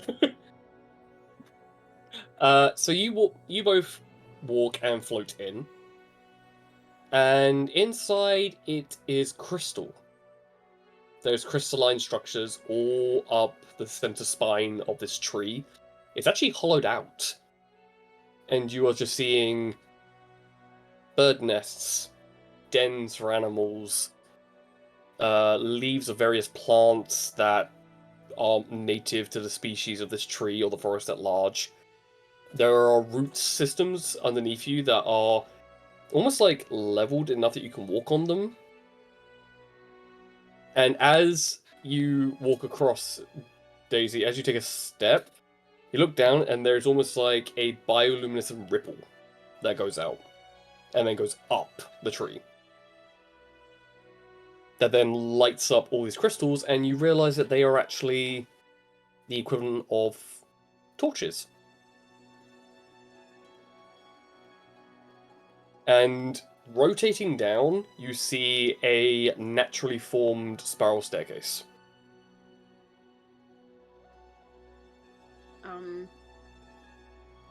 Cool. Cool. I will say, we didn't have a long rest yet, right? Nope. Nope, so I'm still at 12 hit points. Mhm. Cool. That's just great. I look absolutely amazing. Means I also have, like, one more spell slot, I think. Well, as you're stepping in there, the bioluminescent like taps your feet, and you heal.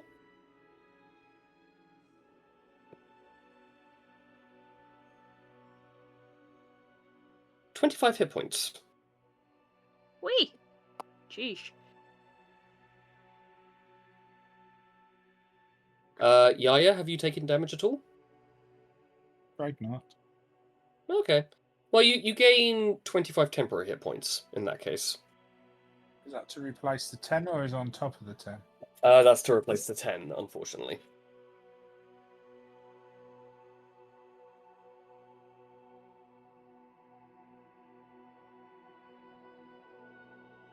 And you will see, and at one point, as if you walk up the spiral staircase, you see large, dire brown bears stick their head out of their dens. Evening. Kinda... And they speak. Good evening. No. They just like retreat back into their dens.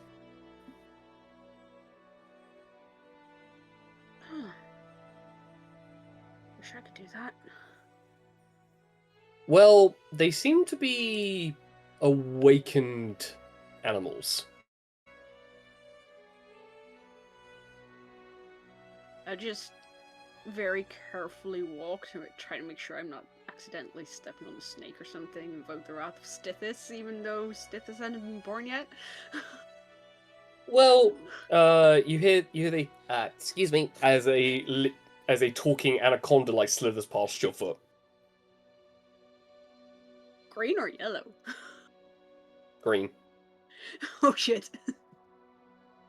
But as you step on the staircase, instead of, you look up and it goes all the way up to the top, and you think, oh, this is gonna be a long climb until it starts rotating. And you start like almost like going up the stairs, like it's growing and ungrowing and decomposing itself, so it actually like allows you to stay on the step you're on, but almost like rotating you up slowly to not give you whiplash or vertigo or motion sickness, but calm enough that the higher up you go, the less sore you feel, the less achy you feel. And the same with you, Yaya, because obviously you've been in combat, you've traveled quite far, and it just feels like you've just taken a step into a very warm bath. I just kind of quietly go, don't look down, don't look down, don't look down, don't look down. I know they always have to live at the top of these kinds of things. And it's eventually you get to the top. And it's like a mansion instead of a tree. I think this is what Kitty imagined with her tree house almost. Just like... And at which point at it with admiration. You see a canopy rotates down and opens up, and you see a high elf. Elderly, semi like crow's feet on the sides of his eyes, long ears, and He's hair ancient. and hair that goes all the way down to his ankles. That is pristine, clean, and not a single broken hair in that entire lot of free-flowing, wavy hair. I just kind of feel very conscious about like the tangled, wild curls that are everywhere. And he kind of like steps out as the canopy like rotates itself back up and grabs onto what looks like a bioluminescent mushroom that goes down and opens up and generates this very beautiful light that is dim light, but not, you can't see anything, but it's bright enough that you can literally see nearly everything. There is spiderweb, almost stained glass windows that you can look out of if you're not terrified of heights. Chairs grow and root themselves in the ground. You see woodwolves just wandering around like these constructs of wooden descent. You see one dryad just drifting on the upper floors. Like, this is a nature nexus. A very potent, natural, magical area.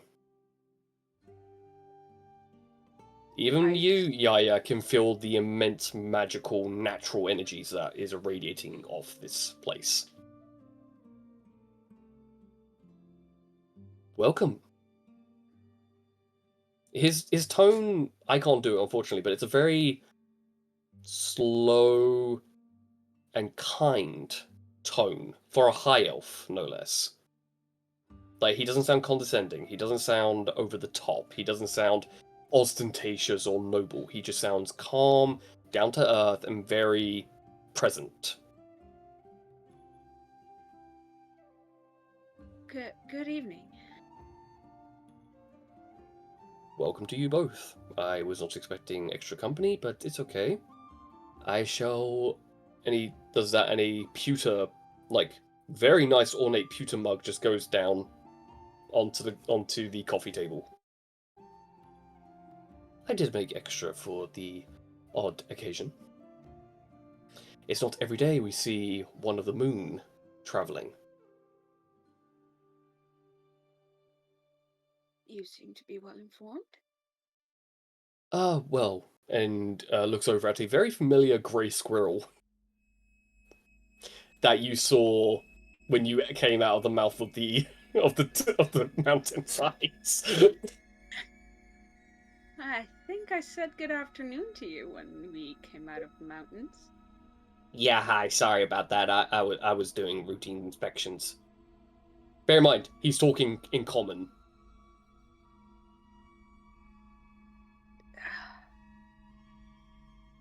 Don't mind him. He's a very good recon when it comes to the dangers of that mountain range.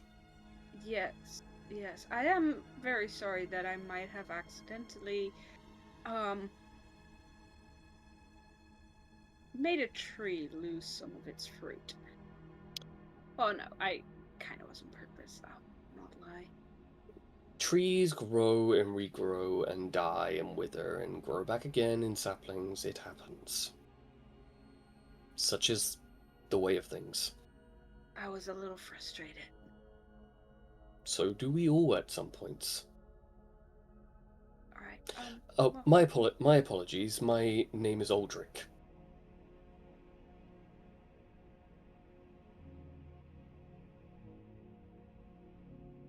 Aldrich Elwood is my name.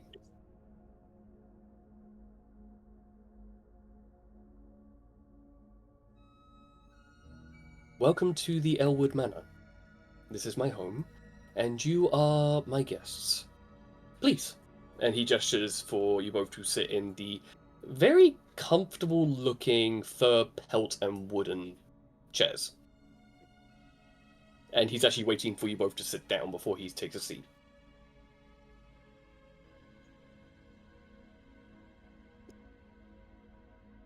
I just sink down on the chair, just kind of try to shrink. Okay. As I Yaya, sit down. Yaya, do you sit? Yes. Yaya just sort of like pulls her legs up until she's hovering cross-legged in the air. Fair enough. And he just kind of like, I respect it. If I could do what you could do, I would absolutely be hovering all the time and gliding. Seems very peaceful. Now then, as he sits gracefully down, and you see the tree chair actually like grows up a little bit to catch him, and then lowers itself down slowly. So, what can you tell me about the Northern Realm? Depends about which part you're asking. Well, unfortunately, I've been here since that was formed, and he gestures to the mountainside. So, my knowledge is very limited because any birds I send don't return or suffocate in the upper atmosphere because that's how high the mountains go. Yeah, it's not pretty. No, I'd imagine not, and I can also imagine there's quite a few dangers within that mountain range. Fair few, yeah. There's a lot of dangers on the other side of the mountain range as well, so it's basically just less fortunate all the way around. I see. Well, that is quite unfortunate. I do apologize. What are your names? I'm Daysi. Pleasure, and Yeah. also a pleasure. Now, I must confess, this is the first time that anyone has come from the northern side of the mountains, so it's not just me. I have sent many, well, and just down to the hummingbird, many messengers across the the plains, the trees, the dwarven mountains in the southeast, the kingdom further south. I've sent a lot of messages, almost in a good news type of way. If you're the first, there must be others, and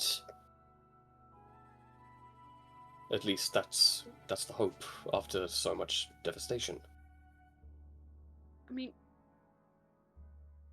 I just kind of look at the squirrel, just going like, he probably told you, but there's a few of us.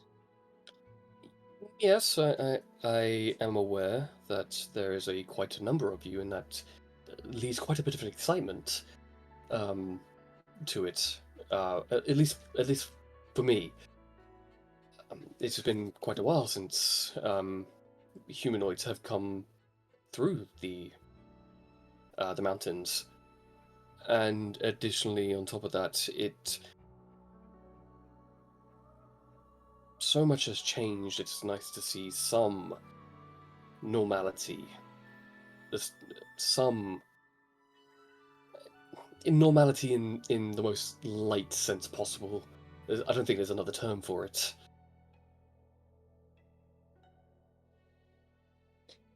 Yeah, I don't know. It still feels a little weird. Well, I can imagine from both of your standpoints, seeing a lush, quite fertile valley upon entering after what I can only imagine is quite a desolate location is quite. Could be a little bit jarring. A lot jarring. Hmm.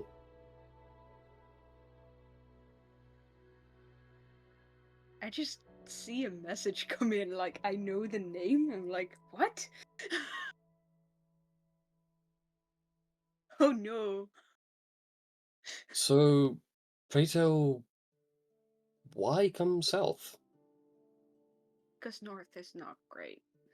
Well, I can understand that, but there's obviously the east and western islands, from my understanding, and from communication with aquatic creatures, they are still viable. I'm not saying to please turn around and go back the way you came. I'm just.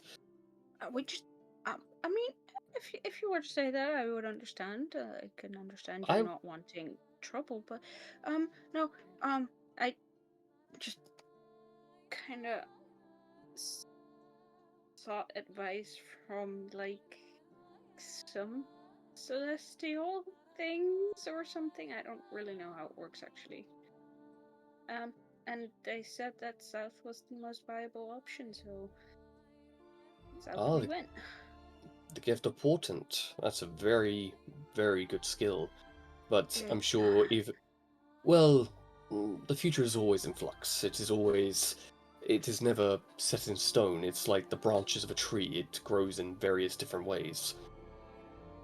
Well, you should tell that to the future, because the future seems to think that it can just be very mean right now.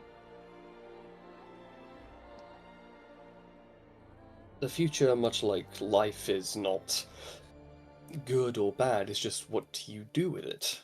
That's the difference. That's how it defines itself.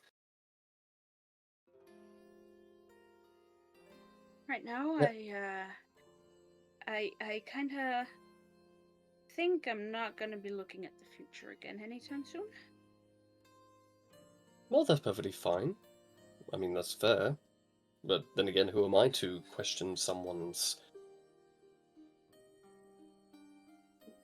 path?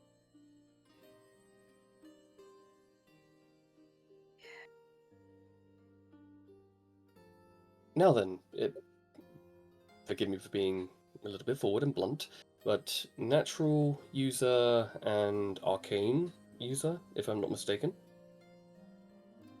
Yes, at least on my part. Can't remember the last time I actually conversed with someone of the arcane persuasion, and he's looking directly at you, Yaya, with actual curiosity and fascination.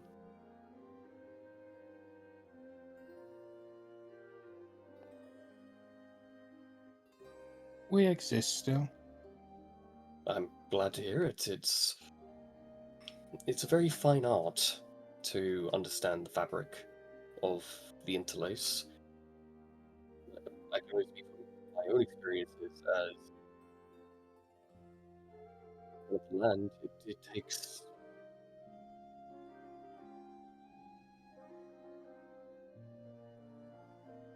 I only know so much. It's always good to have other opinions on how things work.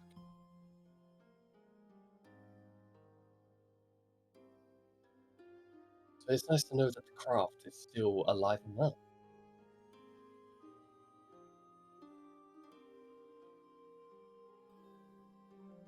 I couldn't quite make. He said it's nice to know that the craft is still alive and well. The craft is more alive than I am. Well, I guess we'd have to agree to disagree. But if you have others, it's actually safer to stay in the manor than it is to be on the outskirts. So, if you'd like, I could have an escort go with you, and you can bring your convoy within the safety of my home. If only for the night, to give you all a much needed rest and respite. That would be acceptable. Well, I'm glad, because if it wasn't, then I'd be a very poor host. I should probably make you aware that there probably will not be any more living coming from the north. At least not anytime soon. That is unfortunate, but also good to know. I will have messages sent to the nearest Myconid colonies to make them aware. We have had some assistance from the those people as we've come south. I'll have that. Wonderful. They are a very unique and wonderful race to converse in when it comes to sounds and smells and images.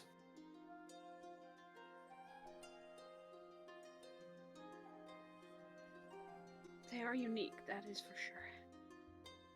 I think there might be a new addition to their colony, but I'm not quite sure how that works. I see. Well, that tends to happen. New species of fungi tend to sprout up all the time. Well, this one was helped out a little bit by somebody. I think we both know. One of our numbers seems to have a closer than usual bond with them. And who would that be? Kitty. She is another druid. She's called Kitty. Both of you roll insight checks. Oh, what checks? Insights. Ah! Insight. That is not a spell. No, it is not. Where's my insight? I'm not good at insight. 19. You should fucking get 19. 22. There's a twitch in his eye of recognition. Positive So or negative? Good vibe or bad vibe? As the monkeys would say. Oh, where's the quote box? Good vibe or bad vibe, as the monkeys say. More like a gut punch to him. But in a way of like, oh God, I thought she was dead. I'm so glad to hear she's alive. Or oh shit, she's alive. More like it might not be her. I should not have hope. Hold on a hot second. If I clock that, hold on. Can I do something? You know her full name. You know her actual name. I sent it to you. I don't want to. Yeah, I don't want to throw that around immediately. So I'm just kind of. Yaya's probably just kind of simply get Idris to project an image of Kitty into his head. As soon as you do that, it looks like he ages about 500 years as he slumps into the chair. Yaya just goes, yeah, she has that effect on us too. Speak for yourself. Catherine. Yes.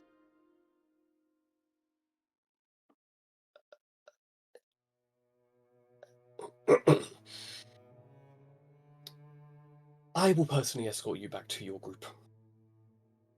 What? Don't worry, I can get her here. I need to see for myself. I guess that's fair. How do you both come to know her?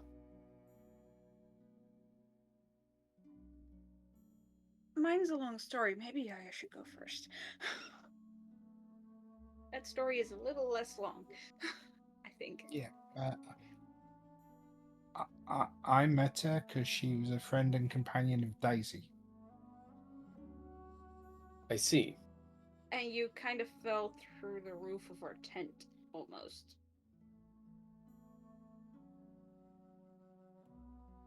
A couple of weeks ago, I think.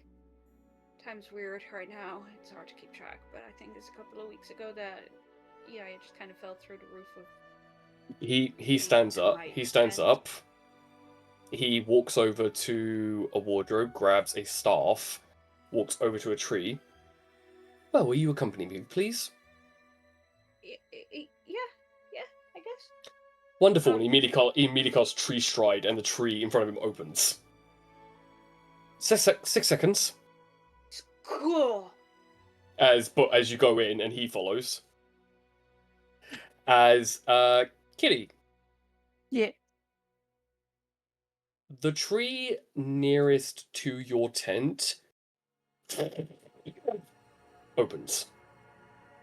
I get up, take the letter, shove it in my bag of holding. Okay. And Daysi and I look walks. at James, and I'm like, James, get it. We gotta go out. And I try to pull James along with me outside. James, you get a massive headache from a portal opening. Yeah. Right next As to you you. Yeah, literally no more than 20 to 30 feet away. What? I know And what it you- sounds like. I've already Come. had my sleeping whiskey. Okay. All right. And James, as you step outside wondering what the hell's going on, you see the tree open. Almost like an archway and a tunnel. And you see Daysi and Yaya walk out. You see a bunch of squirrels walk out. You see 2 hummingbirds fly out. You see a bear who just goes, "Evening," then just says that aloud. And just starts walking off to go hunt. And out steps an elf. And Kitty, it's him. I run at him, and being the short kid that I am in my family, I just give him a big hug, wrap my arms around him. He's like, just like, as the doorway closes and he backs up against the tree, and at which point, staff gets dropped and he's just like hugging you at this point. I told you I wasn't lying. Hearing and seeing 2 very different experiences. How'd you find him? How'd you guys find him? He's got your head in his hands at this point to like really get a look at you. He was in the big tree. We like big trees in our family. My dear I was just sweet kind of daughter wondering- Catherine. I was just kind of wandering through the forest, and I just met. I did one of some the stuff. Look, hummingbirds. I have a staff. I got a staff like yours, but it's plants. And that's where we're getting the session for today.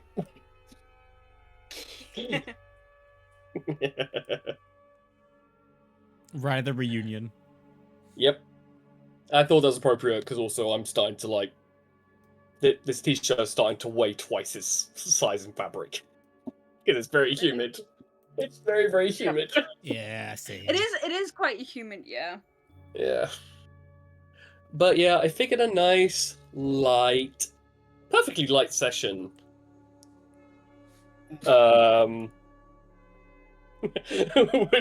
would go over a bit better. Yeah. Yeah.